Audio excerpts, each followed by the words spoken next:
जो बड़ा मसला इस वक्त चल रहा है वो है कश्मीर के हवाले से। कश्मीर जो आज़ाद कश्मीर है उसमें इस वक्त जो सिचुएशन नज़र आ रही है वो ये लग रहा है कि इंडिया इस मामले को किसी तरह से उठाना चाह रहा है। उनका पूरा मीडिया इस वक्त इसे प्ले कर रहा है और इस तरह से साबित करने की कोशिश कर रहा है दुनिया को कि जैसे पूरे कश्मीर में आग लगी हुई है, जो कि एक्चुअल मामला उस तरह से नहीं है या उससे बिल्कुल डिफरेंट है। लेकिन वहां पे एक एक्शन कमेटी है, जिस एक्शन कमेटी के ऊपर इस वक्त पाबंदी लग चुकी है और गवर्नमेंट ये कहती है कि ये एक्शन कमेटी बैरूनी हाथों में खेल रही है। ये गवर्नमेंट का कहना है। लेकिन दूसरी साइड पे जो एक्शन कमेटी है वो कहते हैं कि जो हमारे मुतालबात हैं वो बिल्कुल जायज़ मुतालबात हैं और जो हम कह रहे हैं वो हमारा हक है, वो हमें दीजिए। तो आज मैं चौधरी साहब से ये चीज़ें तमाम चीज़ें मालूम करूंगा और उनसे पूछने की कोशिश करता हूं कि ये जो 38 मुतालबात कह रहे हैं कि हमारे बड़े जायज़ मुतालबात है, ये क्या वाकई जायज़ है और हुकूमत ज्यादती कर रही है या हुकूमत ठीक कह रही है और ये एक्शन कमेटी के अंदर वाकई कोई प्रॉब्लम मौजूद है?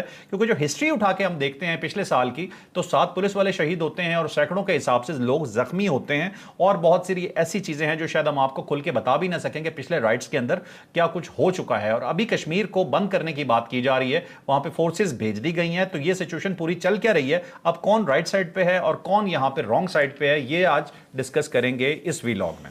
और एक रिमाइंडर कि आपने चैनल को लाइक शेयर सब्सक्राइब करने नहीं भूलना। हम 1 मिलियन के बहुत करीब हैं और इसमें आपने हमें पहुंचाना है। मैं तमाम लोगों को नोट भी कर रहा हूं जो कह रहे हैं ले भाई आपके कहने पे सब्सक्राइब कर दिया, तो उनके नाम मैं ऑलरेडी इकट्ठे कर रहा हूं। तो चौधरी साहब की तरफ चलते हैं। चौधरी साहब वेलकम कहते हैं आपको शो में। और सीधा सीधा और सादा सवाल, कश्मीर में कौन गलत कौन सही? अब बेसिकली तो ये एक कमेटी बनी थी और इसका मकसद ये था कि जब नीलम झेलम प्रोजेक्ट शुरू हुआ था तो उस वक्त यहाँ पे ख़बरें फैला दी गई कि जी कश्मीर का पानी जो है ना वो गायब हो रहा है और उसका नुकसान जो होगा कश्मीर को होगा और दरिया खुश्क हो जाएंगे और इस टाइप का। तो उस वक्त ये आज से 3 साल पहले कुछ लोगों ने मिलकर ये कमेटी बनाई और उसने ये दबाव डालना शुरू किया कि नीलम झेलम के ऊपर जो है आप इसको पानी को डाइवर्ट ना करें और यहाँ पे आपको इस टाइप का कन्फ्यूजन पैदा करने की कोशिश ना करें कि जिससे कश्मीर जो है वो डिस्ट्रॉय हो सकता है, डिस्टर्ब हो सकता है, हमारा पानी खुश्क हो रहा है, यहाँ पे सैलाब आ रहे हैं, यहाँ पे तूफ़ान आ रहे हैं वगैरह वगैरह जो एक प्रोपेगेंडा किया जाता। उसके बाद इन्होंने एहतजाज करना शुरू कर दिया और अचानक मसले बिल्कुल ऐसे जैसे रावलपिंडी के अंदर से 4-5 बंदे बैठे हैं, कुछ 6 बैठे हैं और बैठ के वो कहेंगे जी हमने रावलपिंडी जो है इसकी पूरी गवर्नमेंट को सिस्टम को हिला के रख देना है, यहाँ से GHQ उठा के हम इस्लामाबाद भेज देंगे, इस्लामाबाद से उठा के पेशावर छोड़ आएंगे। और 5-6 लोग जो हैं अचानक बैठ के ये फैसला करें, बाहर निकलें और आहिस्ता आहिस्ता पूरा शहर उनके साथ हो जाए। तो जब वो सारा शहर साथ हो जाएगा तो फिर वाकई चीज़ अलार्मिंग होगी ना।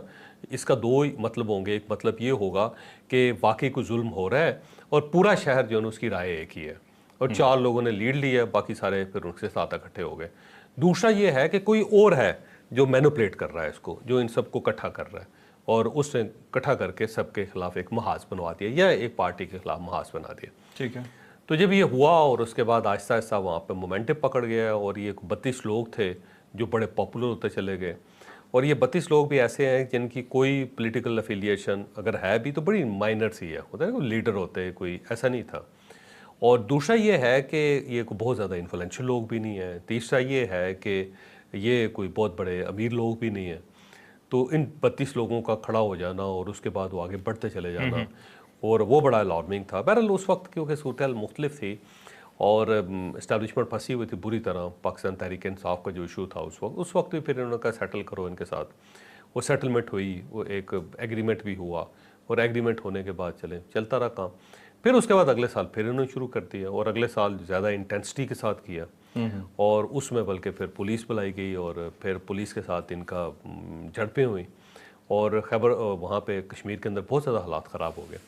देखिए ना, 6 पुलिस एहलकार जो हैं उनको बहुत ब्रूटली मारा गया और न सिर्फ ब्रूटली मारा गया बल्कि उनकी जो डेड बॉडीज़ थी उनको डी शेप कर दिया गया टोटल। मैं पूरी डिटेल के साथ नहीं बात करना चाहता क्योंकि वो मुनासिब नहीं लगता जो इन्होंने उनके साथ ज़्यादती की। और 600-700 पुलिस एहलकार थे ज़ख्मी हुए और इसमें पुलिस एहलकारों को नंगा करके उनको उनकी परेड करवाएगी, उनको सल्यूट करवाए गए अपने आप को, फिर उनकी यूनिफॉर्म जो है वहाँ पे लटकाई गई, उनकी बड़ी बेहुरमती किए गए और फिर जो पुलिस ने 26 लोग गिरफ्तार हुए किए, उसके बाद इन्होंने 26 लोग जो थे अपने मुतालबात पेश करके उनको छुड़वाया, जिसमें मुल्तान के भी थे, मतलब ज़्यादातर पंजाब के लोग थे उसके अंदर। तो बहरहाल वो सिलसिला जो था ना बड़ी मुश्किल से उस वक्त गवर्नमेंट ने कंट्रोल किया कि उसकी वजह ये थी कि उस वक्त भी सूरत इसी टाइप की थी कोई। लेकिन उसके बाद अब ये फिर उन्होंने शुरू कर दिया और अब मुतालबात जो उनके अंदर इजाफा होता चला जा रहा है। और इस साल जो मुतालबा है वो ये है कि 12 जो नशिस्तें हैं जो महाजरीन की हैं उनको ख़त्म किया जाए। अब ये 12 नशिस्तें क्या हैं? 1947 में जब जम्मू और कश्मीर से, मकबूजा कश्मीर से जो लोग वहाँ से हिजरत करके इस साइड पे आए थे, क्योंकि वहाँ पे बड़ा जुल्म हुआ, उनके घर जला दिए गए, उनकी ख़वातीन की बेहुरमती की गई और उन्हें मजबूर कर दिया गया कि वो वहाँ से वादी से निकल के इस साइड पे आ जाएं, जम्मू से निकल के भी आ जाएं। तो वो बेचारे वहाँ से सियालकोट आए, फिर उसके बाद ये सारा जो इलाका, सारा शकरगढ़ और ये सारे इलाके जो ना इसके अंदर आए और यहाँ पे आके सेटल हो गए। अब 1974 में जब ये दोबारा आइन बना, जुल्फ़िकार अली भुट्टो साहब ने बनाया, तो उस वक्त उन्होंने इनकी 12 नशिस्तें रखी। ये इतराज़ करते हैं एक्शन कमेटी वाले कि भाई आपने 74 में क्यों किया? 47 से जब आ रहे थे तो आपने 74 में क्यों किया? तो जब आइन ही नया बना 1974 में, तो उसी वक्त फिर ये सारी चीज़ें होनी, मतलब 73 के आइन के बाद जो था उसके बाद फिर ये सब कुछ हुआ। हाँ, ये सब कुछ हुआ ना जी। 1973 का जो आइन बना ना, उसके बाद ये सारे हर चीज़ रीशेप की गई उस वक्त। ठीक है, उस वक्त टोटल रीशेप हुआ ना। 1971 के अंदर मशरक़ी पाकिस्तान चला गया और जो पहला आइन, कानून, ज़ाब्ते थे वो सारे ख़त्म हुए। उसके बाद इवन जो CSS का सारा प्रोसीजर है वो भी चेंज कर दिया गया, सब कुछ चेंज हुआ। और उसी के अंदर फिर ये महाजरीन की नशिस्तें। उससे पहले भी जो थे ना, ये महाजर जो थे ये बड़े इंपॉर्टेंट होते थे वहाँ पे आज़ाद कश्मीर के अंदर। आज़ाद कश्मीर की गवर्नमेंट में इनका बड़ा हाथ होता था, कोई आधे के करीब कैबिनेट के मेंबर्स ये लोग होते थे। फिर जो वहाँ यहाँ पे जो पॉलिटिकल पार्टी से उनके अंदर इनका बड़ा इन्फ्लुएंस होता था। लेकिन इन बेचारों के साथ इशू ये था कि ये पूरे पाकिस्तान के अंदर फैले हुए थे, पंजाब के अंदर ज़्यादा। तो अब ये क्योंकि मकबूजा कश्मीर से आए हुए थे, आज़ाद कश्मीर के अंदर सेटल नहीं हुए थे, पढ़े लिखे लोग थे, पंजाब के अंदर फैल गए थे, इन्होंने बड़ी अच्छी सर्विसेज में भी गए और जॉब्स भी की, बिजनेस भी किए इन्होंने। तो अभी आज़ाद कश्मीर से बाहर थे, लेकिन ज़ाहिर है सबसे ज़्यादा कुर्बानी देने वाले लोग ये बिल्कुल ऐसे हैं जैसे पंजाब से या यूपी से जो लोग हिजरत करके इधर आए और पाकिस्तानी उनको तस्लीम ही ना करते, उनको वोट का हक ना देते, उनको यहाँ पे कारोबार करने का हक ना देते, उनको तस्लीम ही ना करते। मतलब इन्हें ऑनर दिया गया है वहाँ से। नहीं, वैसे मैं जनरल बात कर रहा हूँ कि जब 1947 में पाकिस्तान आज़ाद हुआ तो यूपी CP से आए ना लोग वहाँ से, और जो ईस्ट पंजाब है वहाँ से भी लोग आए इस साइड पे, और आके तो वो ज़्यादा पाकिस्तानी थे। यानी हम लोग जो यहाँ पे थे हमने वो कुर्बानियाँ दी नहीं जो उन लोगों ने दी। बिल्कुल सही। तो आते ही हम इस तरह करते हैं कि सारे मुहाजिरीन जो उनको कहते हैं जिनके पास वोट का कोई हक नहीं है, यहाँ पे कंपनी नहीं बना सकते, यहाँ पे कारोबार नहीं कर सकते, यहाँ पे सेटल नहीं हो सकते, तो उनके साथ ज्यादती नहीं थी, बहुत बड़ी जाती थी, है ना। जो असल लोग जो कुर्बानी देने वाले थे, जो असल बानी थे, हम उनको साइड में कर देते। सेम इसी तरह कश्मीरियों के साथ था जब लोग बेचारे वहाँ से आए, क्योंकि ये जो आज़ाद कश्मीर के लोग हैं वो तो अपने इलाकों में है ना, जो अपने घरों में है, अपनी ज़मीनों के ऊपर है, अपने शहरों के अंदर है, वो अपने रकबों के अंदर है। इन्होंने तो कोई ख़ास काम नहीं किया ना, ये उधर से माइग्रेट नहीं करके, ये तो जहाँ थे वैसे ही हैं, बल्कि बेनिफिशियरी हैं सारे सूरत। जिन लोगों ने लूज़ किया सब कुछ अपना और एक वतन की मोहब्बत में यहाँ पे आए, और उनको अगर फ़र्ज़ करें इस हक से महरूम रख दिया जाए कि जी आप ना आज़ाद कश्मीर के अंदर प्रॉपर्टी ले सकते हैं, ना आपका वहाँ पे वोट है, ना आप उनकी असम्बली का मेंबर बन सकते हैं, ना आप मिनिस्टर बन सकते हैं, ना आप प्राइम मिनिस्टर बन सकते हैं, तो क्या इनके साथ ज़्यादती नहीं थी। एक्शन कमेटी इस वक्त एतराज़ कर रही है, उन्हें लगता है कि पाकिस्तान मीडिया उनका साथ नहीं दे रहा जिस तरह से देना चाहिए। आपको लगता है कि वाकई मीडिया की साइड से कुछ ऐसा हो रहा है? और एक चीज़ और, मीडिया के नहीं यार, दूसरी बात ये पूरा पाकिस्तान जो है ना उसने कश्मीर के लिए मार खाई पहले दिन से लेके आज तक। जो पहला इशू पाकिस्तान का इंडिया के साथ हुआ था वो कश्मीर पे हुआ था।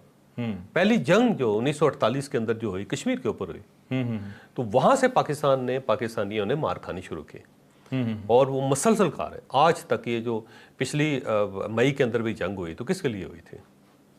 Main cause Kashmir, main cause ये आज कश्मीर का मसला हल हो जाए, हर चीज। डोनाल्ड ट्रंप ने जो ट्वीट की थी पाकिस्तान ने, उसमें लिखवाया था कि कश्मीर कॉज के ऊपर बात होगी। तो कश्मीर के लिए पाकिस्तान ने बहुत कुर्बानी दी है, बहुत ज़्यादा कुर्बानी दी है। अगर आज पाकिस्तान पसमानदा है तो उसकी वजह कश्मीर है, मैं ऑनेस्टली कह रहा हूँ। क्योंकि जब हम दिफा के ऊपर इतना खर्च कर रहे हैं तो ज़ाहिर है हमारे पास एजुकेशन के लिए पैसे नहीं होते, हेल्थ के लिए पैसे नहीं होते, डेवलपमेंट के लिए पैसे नहीं होते, सेटअप सिस्टम बनाने के लिए पैसे नहीं होते। तो जब सारे पैसे दिफा के ऊपर लग रहे हैं तो ये फिर एक कमज़ोरी है पाकिस्तान की। और दिफा के ऊपर क्यों लग रहे हैं? तो मसला कश्मीर, हम कहते हैं कि कश्मीर पाकिस्तान है, वो पाकिस्तान का हिस्सा बनेगा तो पाकिस्तान चलेगा, वो हमारी शारग है, हम अपनी शारा किसी और के हवाले नहीं कर सकते। यही है ना सारा। कश्मीर में जो सब कुछ एलिमेंट क्या चाह रहे हैं, मतलब उन्हें ये लग रहा है कि वो पाकिस्तान के साथ खुश नहीं है, चक्कर ये क्या? ऐसा नहीं है, ये सारा ना मैनिपुलेटेड है। अब इसके अंदर देखो ना, मसला ये है कि कुछ चीज़ें जायज़ हैं, वो उनको उनका हक है, वो पूरे पाकिस्तान का हक है यार। तालीम मिलनी चाहिए, रोज़गार मिलना चाहिए, रोड ठीक होने चाहिए, इंसाफ मिलना चाहिए, रोड नेटवर्क ठीक होना चाहिए, गरीब जो है ना उसको मौका मिलना चाहिए। पाकिस्तान में कौन बंदा होगा जो कहेगा नहीं जी ये नहीं होना चाहिए? और लेकिन ये मसले पूरे पाकिस्तान ये के पूरे पाकिस्तान के मसले हैं।